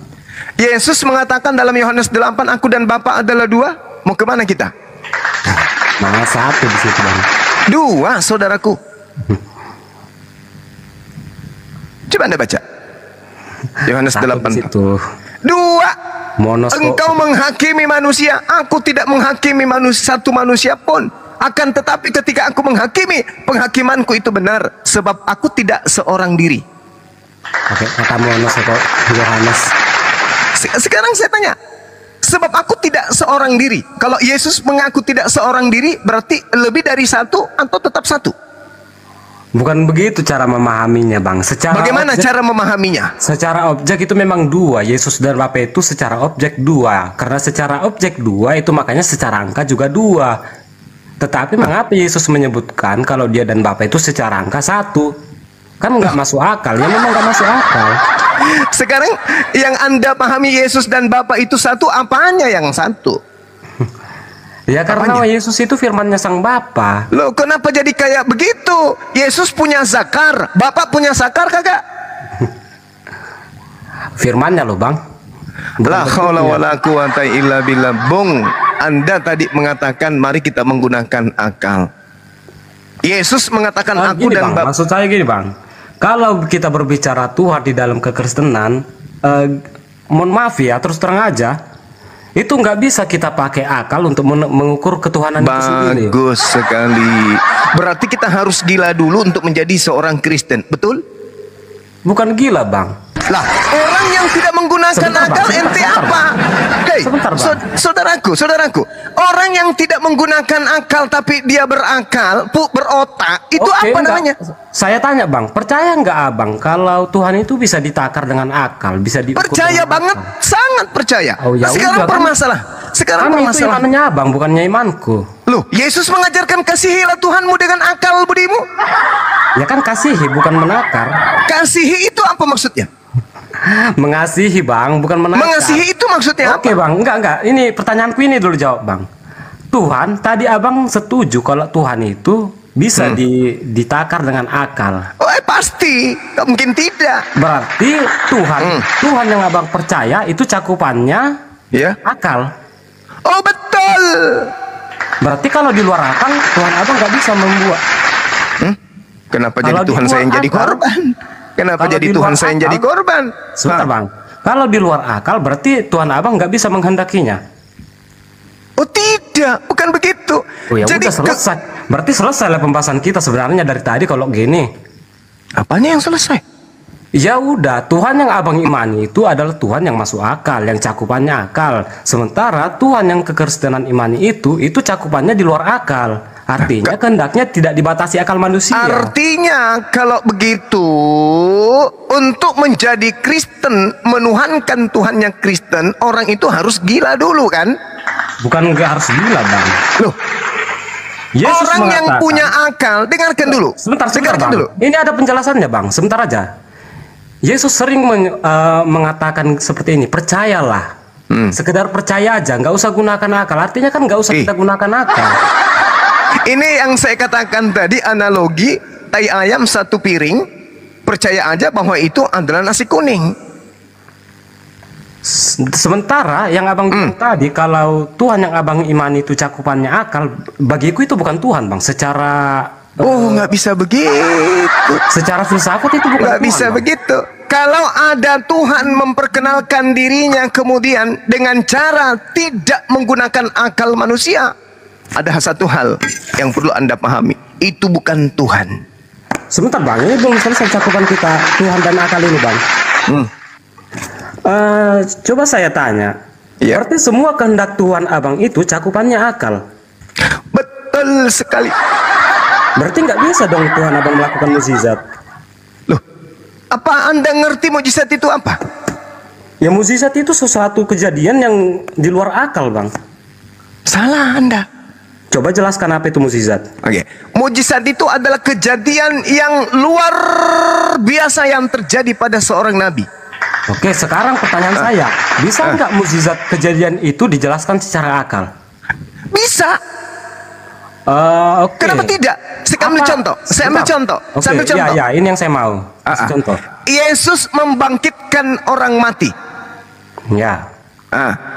Apakah itu berasal dari dirinya sendiri? Tidak. Betul? Betul? Kata Islam yang menggunakan akal, oh mustahil. Yesus mustahil bisa melakukan itu. Kenapa? Tatarannya Yesus itu hanya ciptaan. Ada dalil pendukung? Yohanes, sabar dulu. Jangan setiap saya ngomong Anda potong. Yohanes 5 nomor 30. Aku tidak dapat berbuat apa-apa dari diriku sendiri. Kalau di dalam Al-Quran seirama dengan Yohanes Kisah Para Rasul 2 nomor 22. Enggak bang, Yesus, ini kita udah di luar topik bang. Bukan, ini masih berbicara mujizat. Iya. Orang-orang Israel, sabar dulu. Orang-orang Israel. Begini bang, maksud saya begini bang. Tadi abang katakan kalau kejadian mukjizat itu bisa dijelaskan secara akal. Coba jelaskan bagaimana secara akal proses membangkitkan orang mati. Iya, akalnya makanya saya jelaskan sama ente. Jangan cebok dulu sebelum Oke. Saya jelasin dulu. Ketika orang-orang melihat Yesus kemudian membangkitkan orang mati, kalau akalnya sepenuhnya dinisbahkan kepada Yesus yang manusia lemah tak berdaya itu, mereka tidak akan percaya. Tapi kalau akalnya mengarahkan, ini bukan Yesus yang melakukan, Nggak menjawab loh bang, nggak menjawab pertanyaanku. Karena saya belum selesai. Enggak bang, maksud saya gini, contohnya gini lah bang. Musa membelah air. Coba jelaskan bagaimana secara akal. Sekarang begini saudara, itu yang membelah air itu Musa atau Tuhannya Nabi Musa? Oke, Tuhan membelah air. Coba jelaskan secara udah akal selesai. gimana? Sudah selesai, itu sudah masuk akal itu. Loh, iya tapi yang saya maksud jelaskan kejadiannya itu kan saya tadi mengatakan kalau mukjizat itu adalah suatu kejadian yang di luar akal. Nah, tapi abang mengatakan kalau mukjizat itu masuk akal. Itu menurut Anda kan? Yang saya maksud mukjizat itu adalah kejadian yang luar biasa yang terjadi pada diri seorang nabi. Anda ngerti nabi? Tidak. Berarti abang sebenarnya mengakui kalau mukjizat itu nggak masuk akal kejadiannya. Masuk akal tidak kalau alam semesta ini diciptakan oleh Yang Maha Kuasa. Sebentar, masuk akal nggak? Tunggu. Jangan Anda suka motong. Saya sedang terampi Anda. Masuk akal tidak kalau alam semesta ini diciptakan oleh Tuhan Yang Maha Kuasa? Masuk akal tidak? Abang menanyakan sebentar bang. Di sini abang bukan bertanya bagaimana penciptaannya kan. Saya tanya dulu. Fokus kita kejadiannya, masuk akal tidak kalau alam semesta yang begitu sempurna ini diciptakan oleh Yang Maha Sempurna? Masuk akal tidak? Enggak, di luar topik loh bang. Ya. Masuk akal tidak alam. Sabar dulu, makanya dijawab kalau ada pertanyaan. Saya tanya dulu. Coba ini teman-teman yang di bawah coba koreksi dulu tentang topik ini. Tadi pertanyaan Bang Zuma, masuk akal nggak alam semesta ini diciptakan? Bandingkan dengan pertanyaan saya. Itu pertanyaan Anda itu cuma pertanyaan remah-remah. Ini akan diwakili oleh pertanyaan saya untuk menjawab pertanyaan kecil Anda yang sepele itu. Sebentar bang. Sekarang kita bandingkan pertanyaannya. Anda saya turunkan ya kalau Anda ngeyel ya. Enggak. Saya tanya dulu. Ini baterai saya masuk akal tidak kalau alam semesta yang begitu hebat ini diciptakan oleh hakikat yang maha hebat? Masuk akal kagak? Ya mana saya tahu bang. Berarti akal Anda memang rusak. Masuk Coba akal. yang di bawah, yang saya tanya di bawah. Masuk akal Anda tidak kalau alam semesta ini diciptakan oleh hakikat yang maha kuasa? Masuk akal kagak? Oke bang, sebentar bang. Masuk akal. Sebentar aja bang. Masuk Coba akal. Coba bandingkan pertanyaanku sama pertanyaan abang tentang. Nah sekarang kita masuk di pertanyaan Bang. Anda. Abang jangan mau apa dulu. Saya belum bertanya. Tadi kan abang udah bertanya. Sekarang giliran saya. Tapi Anda nggak jawab. Turun. Ini nggak perlu Anda Anda tidak jawab. menjawab pertanyaan saya. Bentar, Bang. Ketika Abang saya tanya, masuk akal tidak alam semesta ini? Udah turunin. Turun. Kamu jangan mengganggu orang-orang berakal sehat untuk memahami kebenaran. Saya tanya, masuk akal tidak? Alam semesta ini diciptakan kemudian oleh Yang Maha Kuasa. Masuk akal. Masuk akal bukan teman-teman? Masuk akal. Kalau alam semesta ini saja diciptakan oleh Yang Maha Kuasa itu masuk akal, apalagi hal sepele, masuk akal tidak? Kalau Tuhan melakukan satu tanda kebesarannya dengan membangkitkan orang mati melalui nabinya, masuk akal kagak? Masuk akal.